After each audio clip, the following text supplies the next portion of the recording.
Greetings, everyone. Now we're here in Washington, D.C.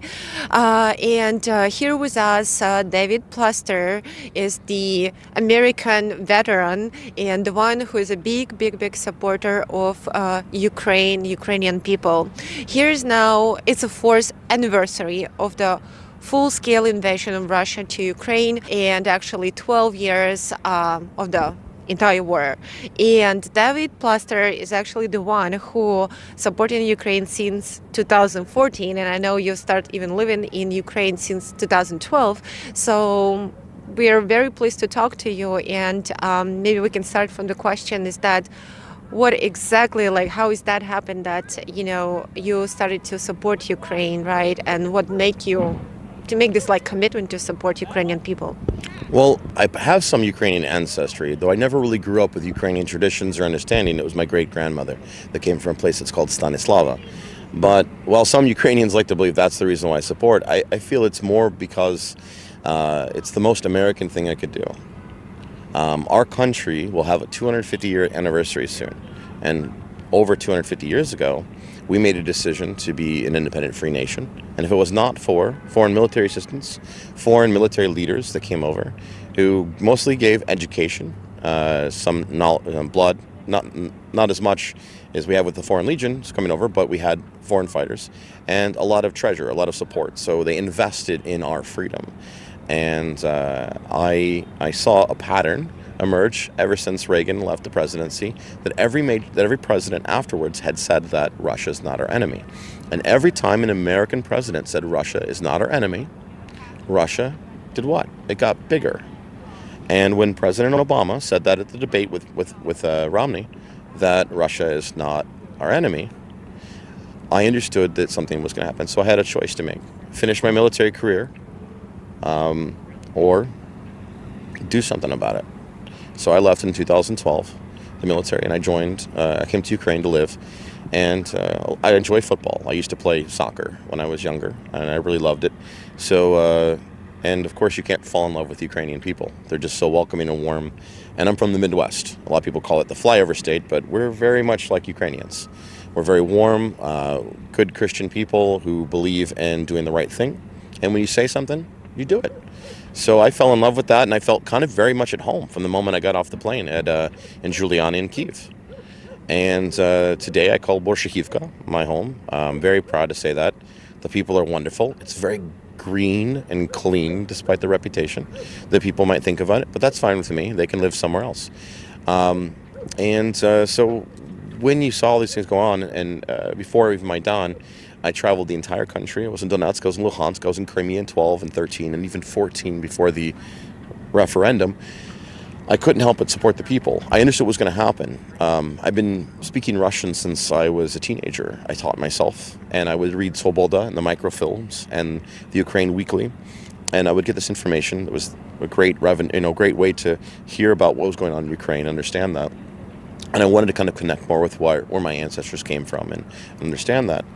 And I understood that Russia was eventually going to invade Ukraine. It was a matter of time. Russia is very weak. It doesn't want people to know that, but it is very weak, and that's why it acts like it's so strong. And Ukraine is, 10% of the world's black earth, right? So it just makes sense to come out and take it. And Crimea was logical for a warm port. Yes, they had Sevastopol, but, the Russians, they're very greedy. So when you look at all these geopolitical factors, and you also see that experts are saying, it'll never happen, it makes you believe more. There's actually a bit of a kind of a joke about people that are really big experts on things typically get it wrong the worst because they get too tunneled focused on that. And we just lived in this cloud that it was never going to happen. And it was really funny to talk to Ukrainians when I said, what are you going to do when the Russians invade? And they go, what? Like, shusho?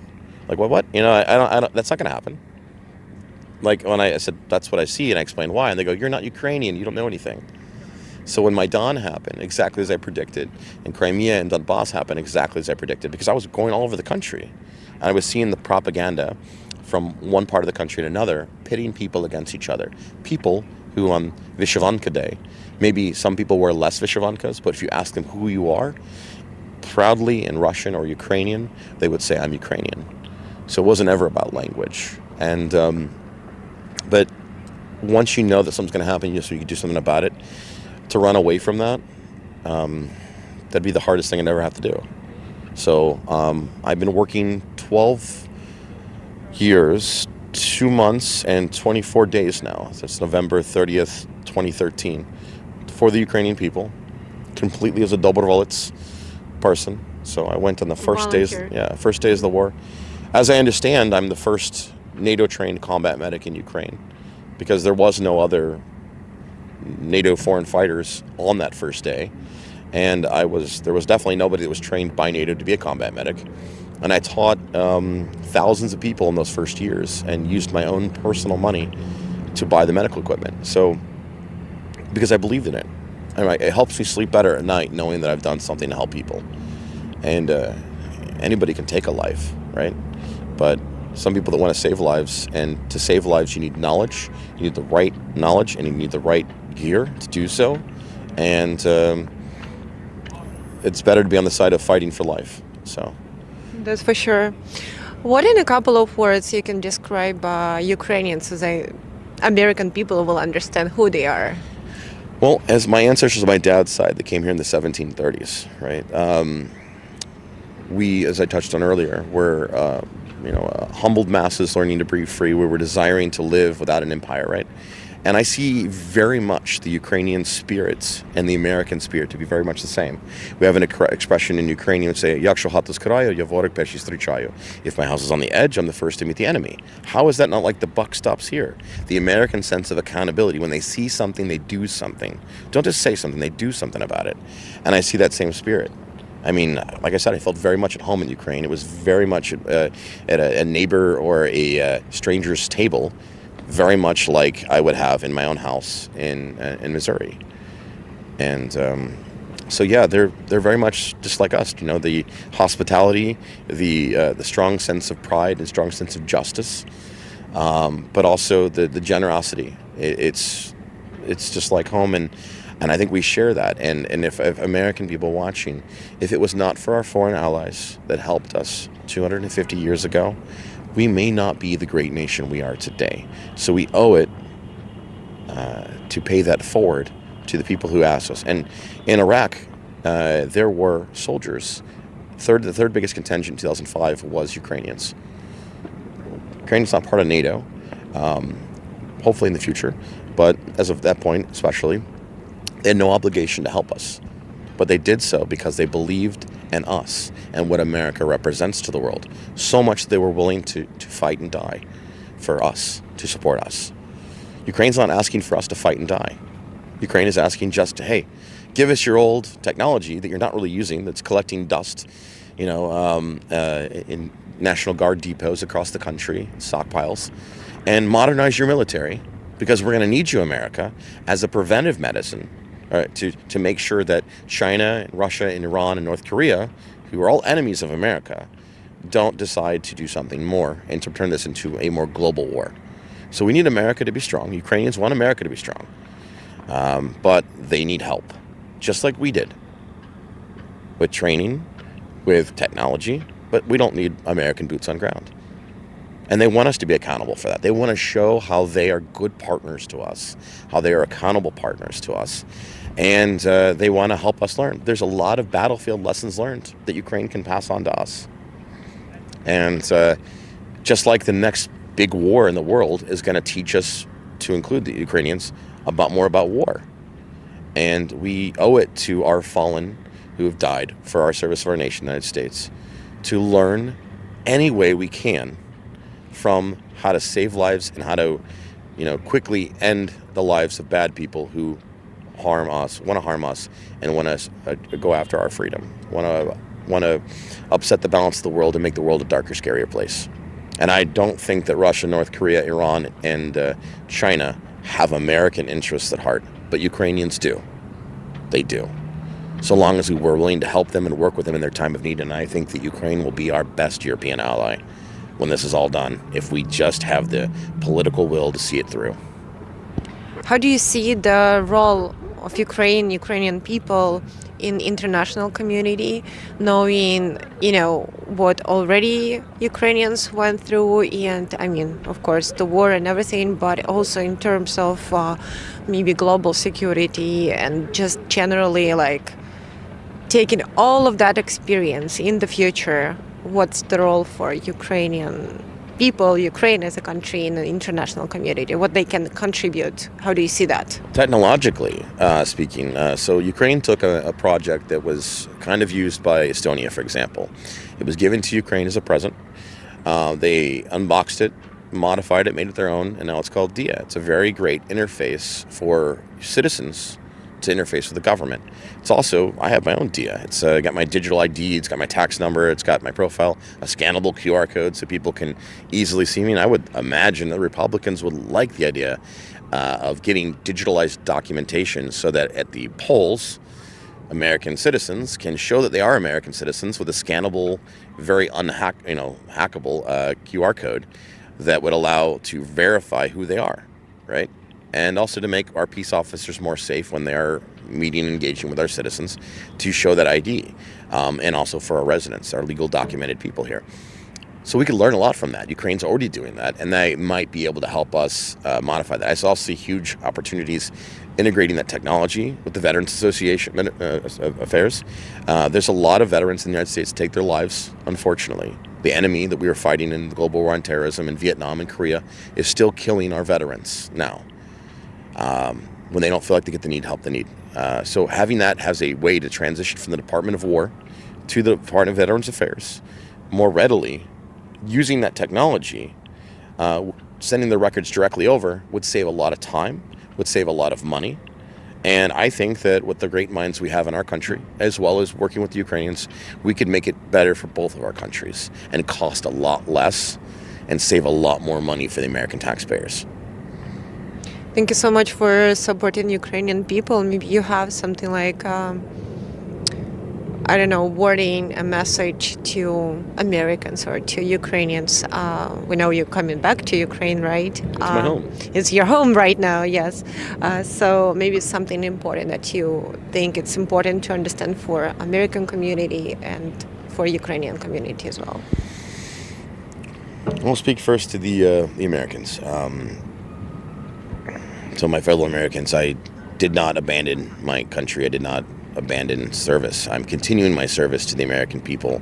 When I rose my right hand and swore to uphold, defend the Constitution of the United States of America and the American people, I did so because I love my country. I'm willing to help the Ukrainian people for as long as I've been doing this because I know that it makes America safer, it makes America stronger. And I do it out of love, and I do it to demonstrate who we are as American people. And that we keep our promises. To the Ukrainian, часто буває, люди скажуть мені, що недобре такі людей, скажуть, що Yankee go home. А я їм скажу, кожен раз, коли мені є шанс, я йду додому в Борщагівка, тому що я там живу. І мені не стидно так сказати, що я американець, але моє серце українське. Я вважаю, що люди тримаються, розумієте, що не завжди буде холодно, не завжди буде темно, майже весна, і цей американець скоро буде вдома, і тільки разом до перемоги. А я з тобою до кінця, до Чорної площади, коли будуть спалити москалі. Дякую. Thank you so much. Thank you for everything you do. Thank you for supporting Ukrainian people. Thank you to have this Ukrainian heart. And thank you for your service to the United States of America. Слава Україні! Героям слава! Дякую.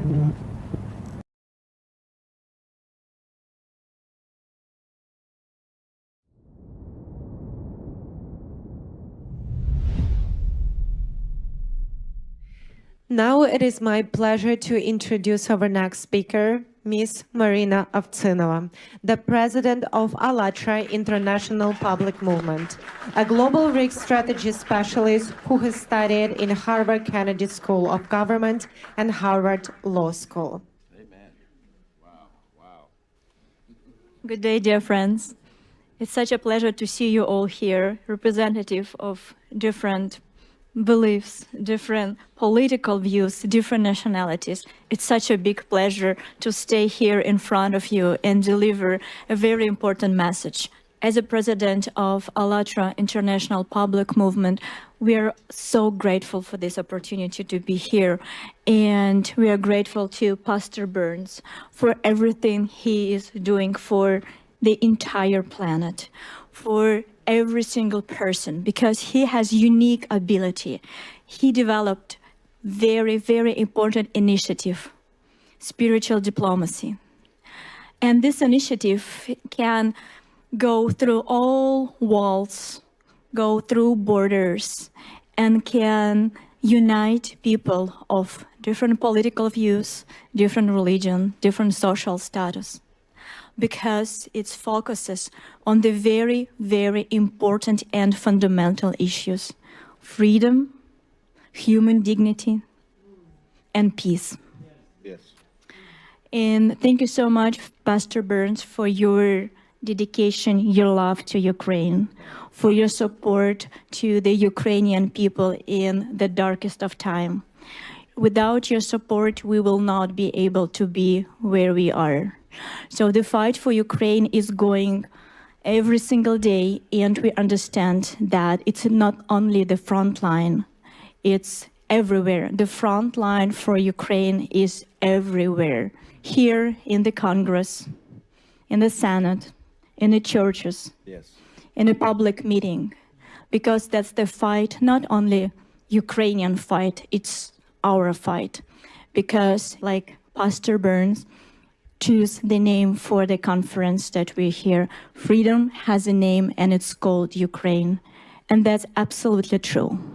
So if we lose that fight, we lose the freedom in the entire world.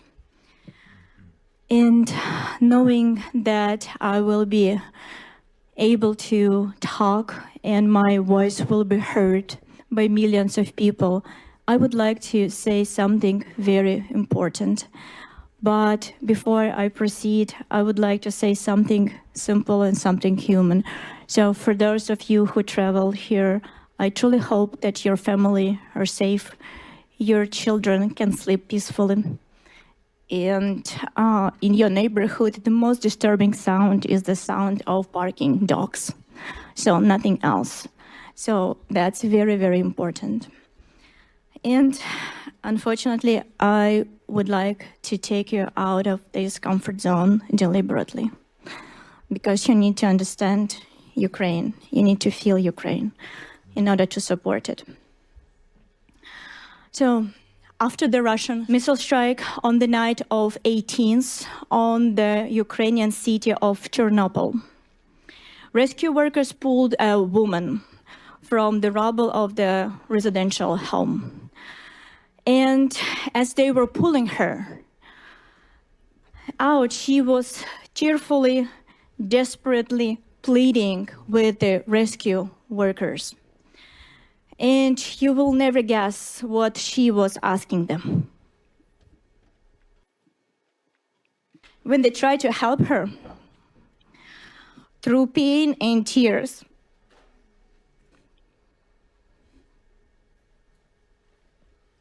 Bless your heart. Bless your heart. she was keep saying, "Don't save me. I beg you. I just watch my son burn. My God. And I need to hear you this one more time. A mother being pulled from the ruins of her own home, begging the rescue not to save her life because her child was just killed before her eyes. And here what's happened next. Ukrainian mother began to share this on the social media, not for the fame, not for the political purposes, but to share the message that from now on, every night they will sleep with their kids. Not because to keep them warm, because it's extremely cold in Ukraine, but only because if the missile will strike or drone strikes their home, their body will protect their child, and they will do everything possible in order to protect their children. And that's the essence of Ukraine, protection. you need to understand that there is something that do not end with Ukrainian mothers. Protection is the nature of the Ukrainian nation. This instinct, this first desperate, beautiful instinct to protect is everywhere in Ukraine. So Ukrainian volunteers create the point of invincibility, shelter with warmth, with electricity, where everybody who needs help can come and will receive the help. And those volunteers create those shelters for the people that they don't know. They do it to protect. Ukrainian medics run towards explosion, not away from it, but towards, and they do it to protect people that are affected right now. Ukrainian teachers, they educate children in the basement, in the metro station. They do that because they understand they want to protect the future of Ukrainian nation and the Ukrainian soldiers. Sons, daughters, fathers, and mothers stand on the front lines not for glory, but so that people behind them can live one more day.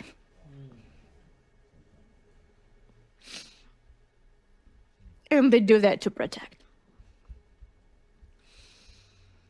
To protect millions of Ukraine, millions of decisions every single day, and these decisions are to protect a neighbor, a stranger, a child that they never seen before. And here, what you need to understand about the protection, and you need to hear this.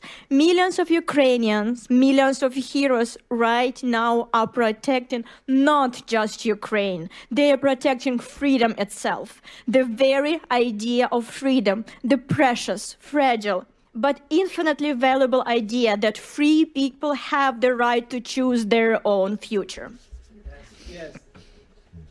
And behind the tragedies and the pain of all Ukrainians stands not merely a terrorist state, Russia. Behind it stands a specific individual, a war criminal who has fancied himself a god, Vladimir Putin.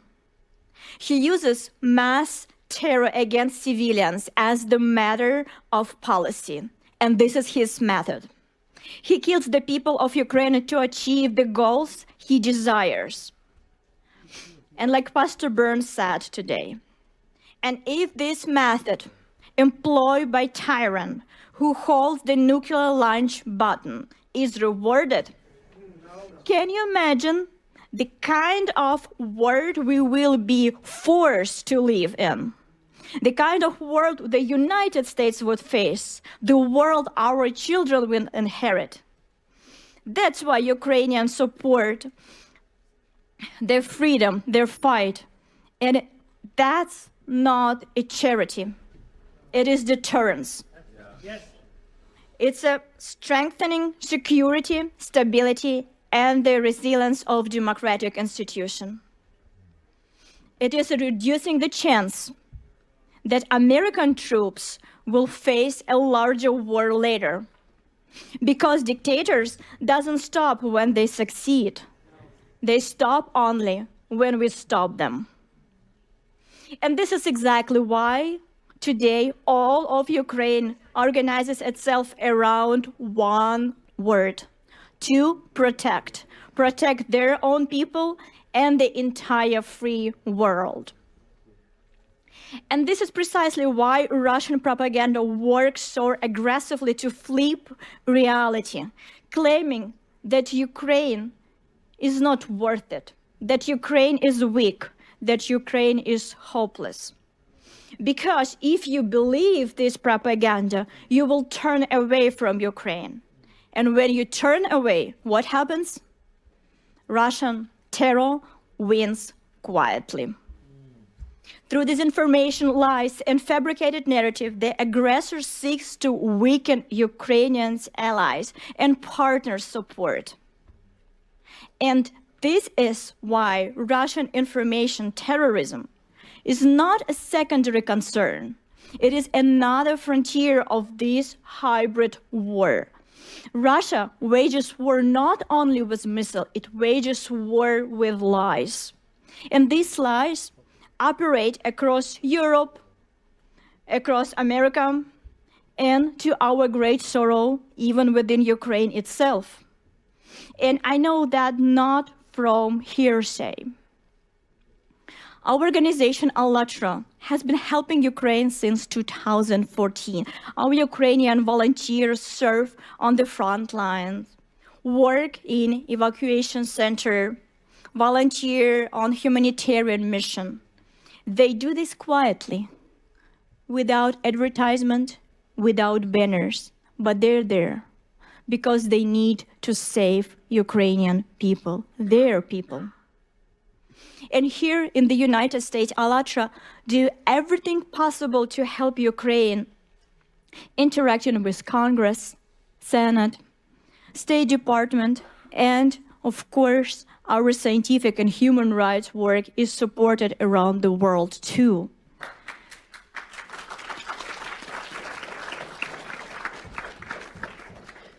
But do you know which is the only country in the world that has banned ALLATRA?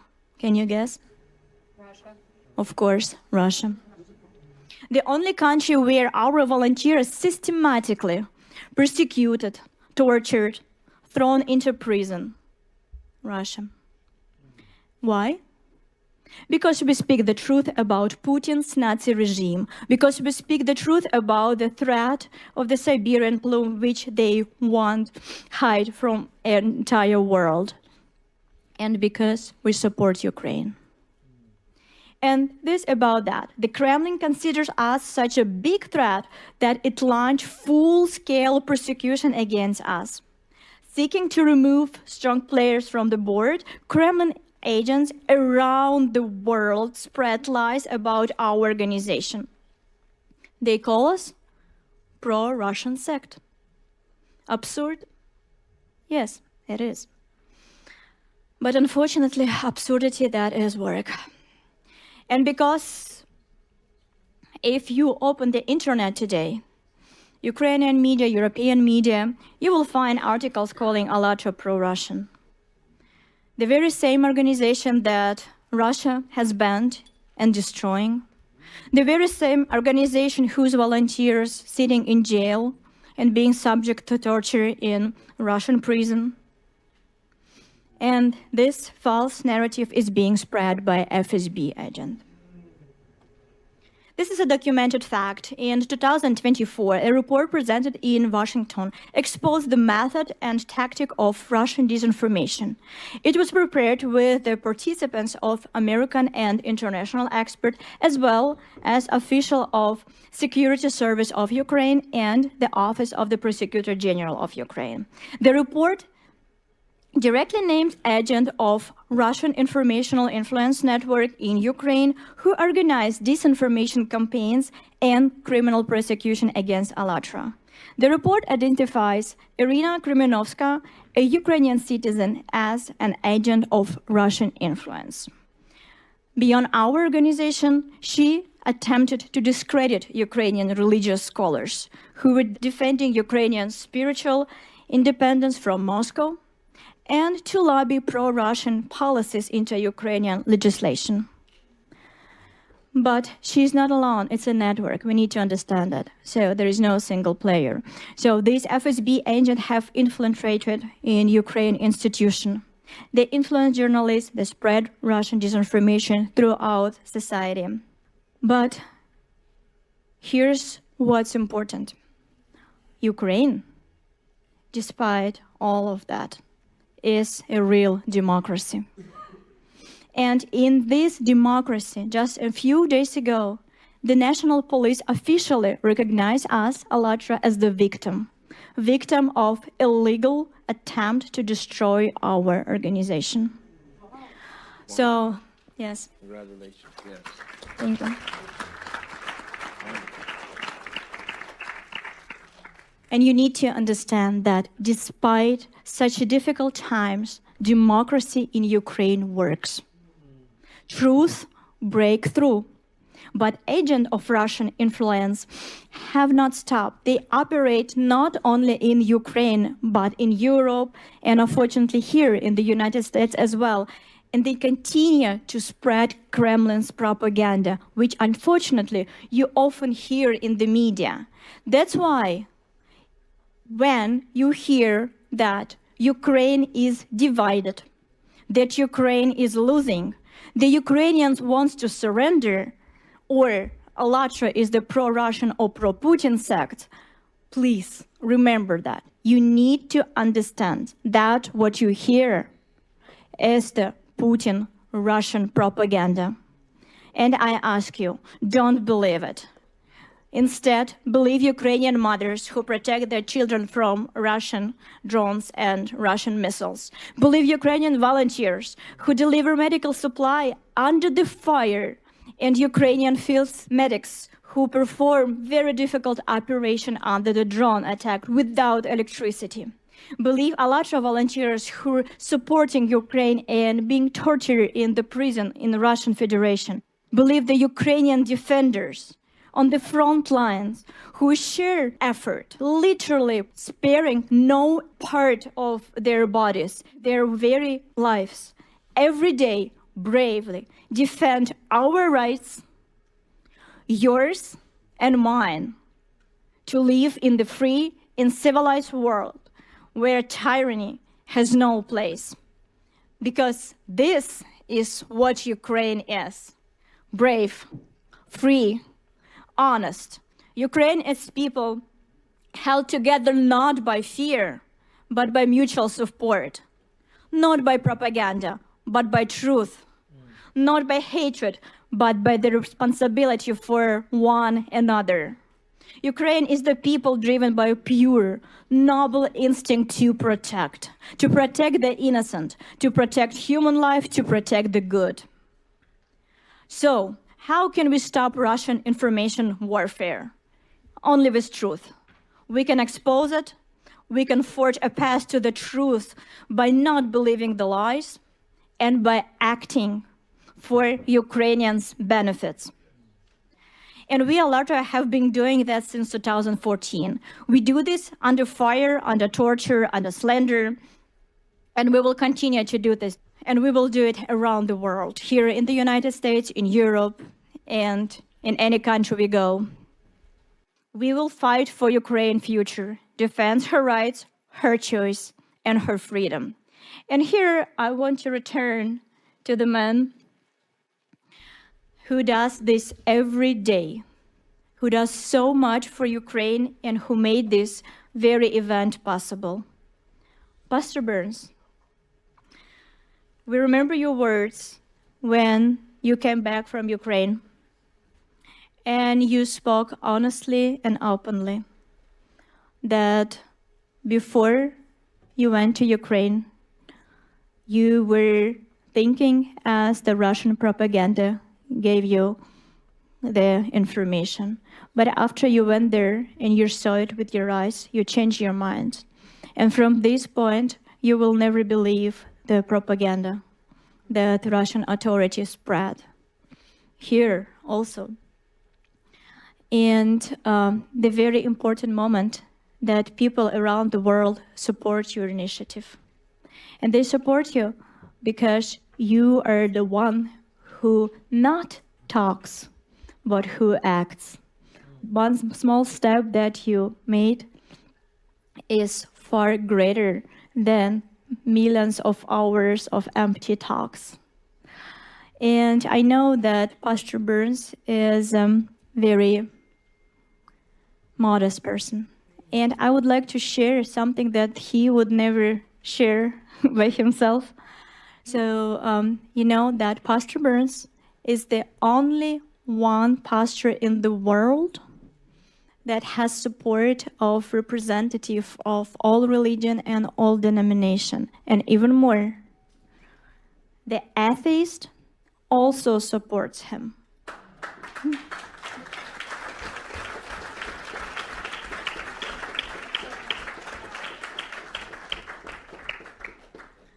People believe in Pastor Burns because of his action, because he is doing more than he is saying. And this is very important. And every time when he starts the spiritual diplomacy conference, he said, if you're here for a picture, I don't need you. That's right. And this is very, very important. So that's why people follow Pastor Burns. And like he said today, it's the action. It's not only having the pin here. So we need to act.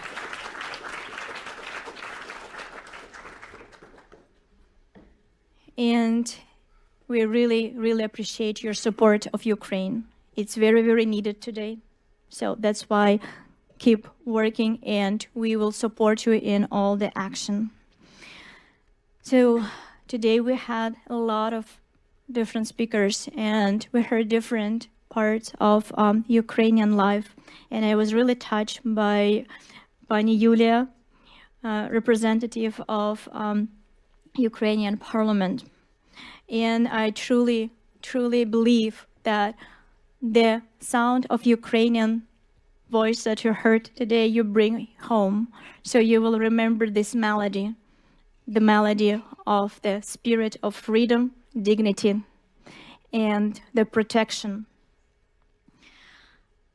Unfortunately, right now, in order to protect their freedom and freedom of the entire world right now, Ukrainian nation paying very, very high price.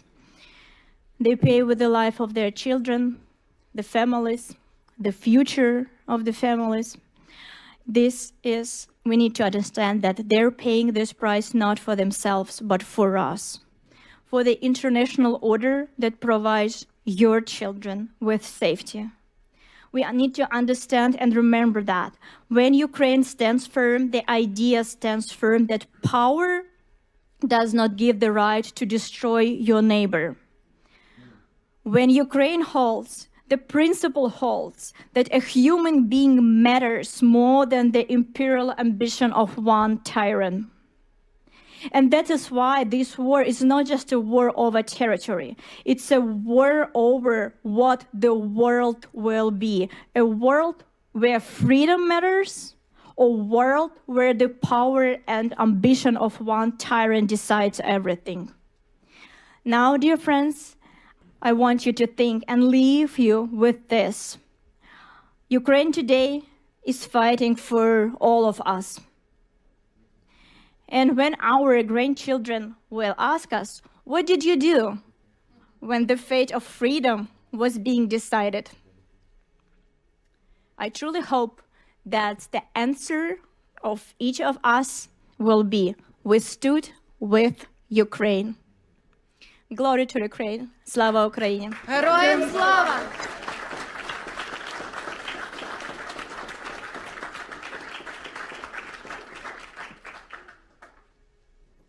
Now we are asked to join us for a minute of silence to honor those who gave their lives in Ukraine for a free future for all of us. Please, 1 minute of silence.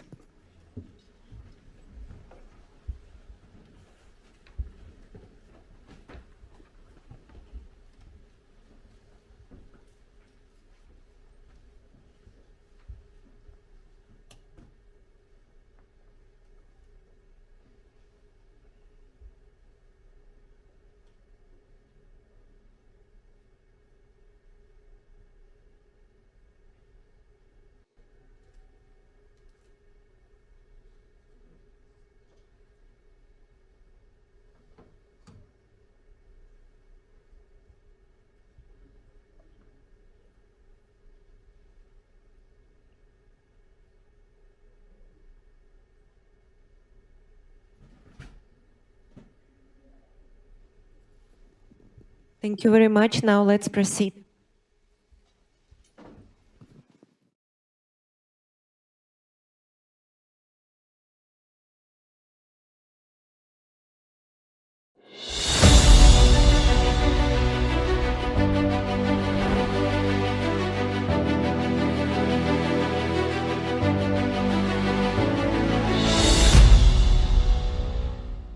Today is an important day. Freedom has a name and it's called Ukraine. We're gathered here at the Rayburn Office Building in Washington, D.C., where people from across the country have gathered to share their support for Ukraine and the Ukrainian people. This conference is intentionally bipartisan. Why is it important for people to gather together in unity to discuss the topic of today? Because when it comes to human life, as Pastor Mark Burns points out, it shouldn't be one party or another. It shouldn't be black or white. It shouldn't be Christian, Jews, Muslim, whatever. We all share the same values, is to save people's lives, regardless, whether it's Ukrainians, whether it's a country in Africa, Israelis, people in Europe. It's a human life. And if we truly respect ourselves, we should respect the lives of others, and they should live the way they want to live. And of course, we as a democratic country, as leaders of the democratic world, and Pastor Byrne, a leader, spiritual leader of our leader, who includes all Americans. And there should be no divisions whatsoever when it comes to those questions. We can have divisions, we can have our own opinions, and we can have our own beliefs. But when it comes to saving human life, there should be absolute unity among everyone. And Pastor Burns is a leader in leading us into such ideas. What most inspires you about Ukraine and the Ukrainian people and their resiliency in this time? Their fight, their ability to fight. You know, all of our intelligence agencies said that they have only 3 days before the Russians will invade them and they will collapse. This is going to be 4 years that the Ukrainians are fighting and fighting hard for their freedom, and any freedom-loving people should support them in that fight. And we can see the unity. We should unite around them, rally around them. We see what happening now to Kurdish people, because for years and years they've been fighting, but they could not unite, and the world would not unite around them, and this is what happens. And brings another Holocaust. That brings another genocide. That brings another thing when we don't show unity to support people who are willing to fight for their freedom. So the title of this conference is Freedom Has a Name and it's called Ukraine. What about that resonates with you? Well, you know, because I'm attached to Ukraine. You know, I've been there for 10 years, even though I didn't expect to be. So I've seen the Ukrainian people struggle and fight. And I think it is an example for the rest of us how fragile freedom is. And as President Reagan said, we're only one generation away from dictatorship. We're only one generation away to lose our freedom. So every time I see and I observe Ukrainian, not just soldiers at the front fighting hard and dying and bleeding, I see the doctors and the medical workers working day and night trying to save lives. I see teachers in freezing basements continue to teach children. I see farmers, and I'm not making this up. I was there. I've seen it. When the Russians are shelling fields and the farmers continue to work, so they don't lose their crops, so they continue to feed their country. People driving a bus, working every day, simple working people, they continue to do that. So I really appreciate they're doing it because they don't want to lose that freedom, and freedom has a price. What future do you see for Ukraine as a sovereign nation, as a sovereign people? You know, I wouldn't be in Ukraine. I wouldn't be here if I didn't believe that even though this war is a bloody war, but it would make Ukraine stronger. It would make Ukraine nation stronger. The civil war made us much stronger. Our revolution made us much stronger of a country, even though it was bloody and pains. Even things like Holocaust for the Jewish people, that made them stronger, and they cherished their freedom, they cherished life. And I believe Ukrainian people paid a very, very high price for it, but they will come out as a stronger nation out of this unfortunate war. Right now, you have the opportunity to address Ukraine and the Ukrainian people. What message would you like to send them? I would like to wish them a success. I would like to wish them the stamina to withstand such test of time, historical test of time. I think this will go down in history as one nation that was able to survive against all odds.